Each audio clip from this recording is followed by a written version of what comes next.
할렐루야, 예수님 안에서 반드시 좋은 일이 있습니다.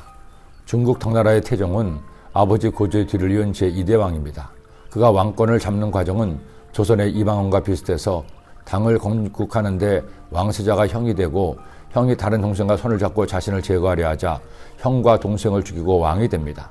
28살에 형제를 죽임으로 왕이 되었지만 그는 자만하지 않고 좋은 신하들과 함께 나라를 반석 위에 세워놓습니다.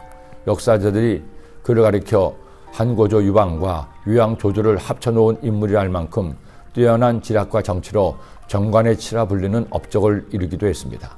그런 그였는데 그도 사람인지라 치명적인 실수를 했습니다. 아버지의 유언을 어기고 고구려를 침공한 것입니다.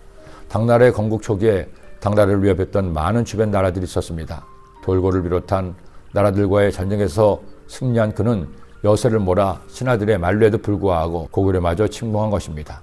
하지만 당나라 군대는 안성을 함락하지 못한 채 결국 패배하고 쓸쓸하게 퇴각하고 맙니다. 일설에 의하면 당태종이 화살에 한쪽 눈을 맞았다고도 하지만 역사적으로 입증된 것은 아니고 결국 안성 패배 이후 급격하게 쇠약해진 그는 51세에 세상을 떠납니다. 당시 세계 최강의 나라였던 당나라의 수십만 대군을 물리친 안성, 성주, 양만초는 구국의 영웅이 되기도 했습니다. 그리고 이 안성 전투는 고대 전투에서 공성전이 얼마나 힘든 것인가를 보여주는 대표적인 예가 되었습니다. 아무리 작은 성이라도 성문을 굳게 잠그고 항전하는 성을 함락하기 위해서는 엄청난 희생이 뒤따라야 했기 때문입니다.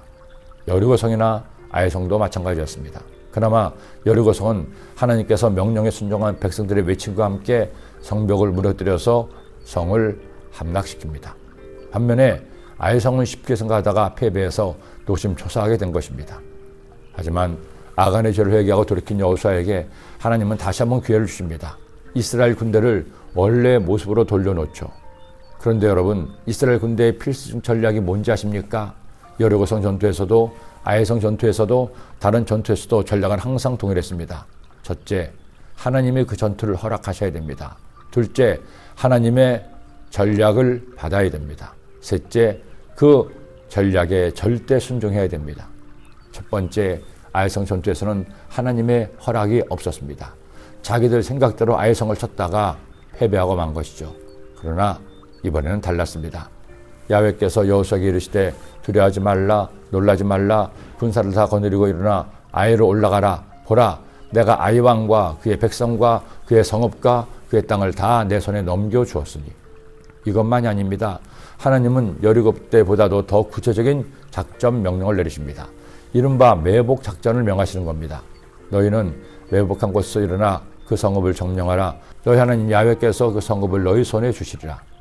하나님은 아셨죠. 지난 전투에서 이긴 아해 왕이 자만할 것을 아셨습니다. 그러기에 군사를 성 뒤쪽에 은밀히 매복을 시킵니다. 그리고 직접 전투에 참여한 여호수아와 이스라엘 군대가 거짓으로 패배한 것으로 꾸며 후퇴해서 아해성의 군대가 성문을 열고 이스라엘 군대를 따라오게 했습니다.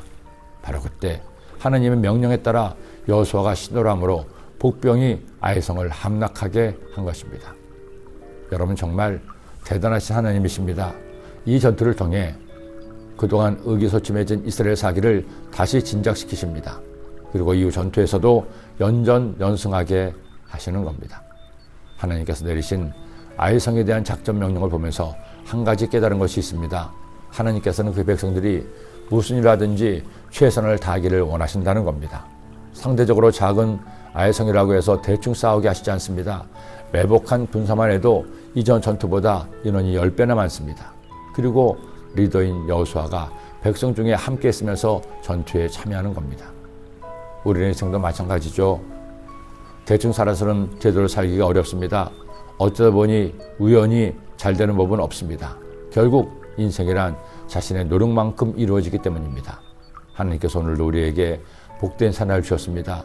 오늘도 주님 안에서 최선을 다하는 여러분이 되시기를 기도합니다. 하나님 아버지, 오늘도 주의 말씀을 주시니 이 말씀 따라 최선을 다하여 최상의 열매를 거두는 하나님의 자녀들 되게 하여 주옵소서. 예수님의 이름으로 기도드립니다.